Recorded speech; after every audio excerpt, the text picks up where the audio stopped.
మీ మంత్రుల యాటిట్యూడ్ మార్చుకోవాలి.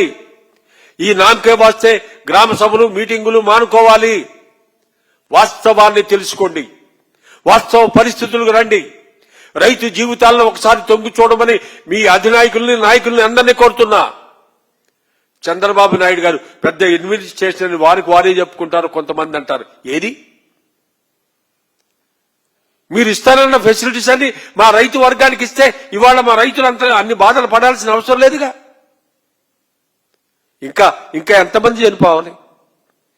రేపు మీ ప్రభుత్వం అయ్యేప్పటికీ 15 సంవత్సరాలు రైతులు మీకు ఇచ్చి భూమి,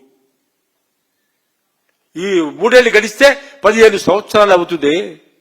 మీరు ఎప్పుడు ఇస్తారు? మీరు అంటే ఒక వ్యక్తి జీవితంలో 15 సంవత్సరాలు తక్కువ అండి. 15 సంవత్సరాలు మీరు మమ్మల్ని అగమ్య గోచరంగా మా జీవితాలను చేసి పారేశారే. ఒక్కసారి ఆలోచించండి. మిమ్మల్ని నమ్మి మీ ప్రభుత్వాన్ని నమ్మి మేము పొలాన్ని అంత ఉదారంగా మీకు ఇచ్చినప్పుడు మీరు మా మంచి చూడాల్సిన బాధ్యత మీ మీద ఉంది. అది మీరు తప్పుతున్నారు, మీరు ఫెయిల్ అవుతున్నారు, సరి చేసుకోమని మీకు చెప్తున్నాను. రైతు వారి అందరికి కూడా అందరూ సుఖంగా శాంతంగా బ్రతికేదానికి మీ వంతుగా ప్రభుత్వం మీరు చెప్పిందే చేయమంటున్నాం. మేమేమి గొంతెమ్మ కోరికలు మిమ్మల్ని కోరటలా. మీరు ఏదైతే చెప్పారో, ఏదైతే ఆ రోజున అగ్రిమెంట్ లో మీరు పెట్టారో ఆ పనులు చేయమంటున్నాం, అదే చేయమంటున్నాం. మమ్మల్ని వడ్డీనేయమంటున్నాం, మమ్మల్ని బతికించమంటున్నాం.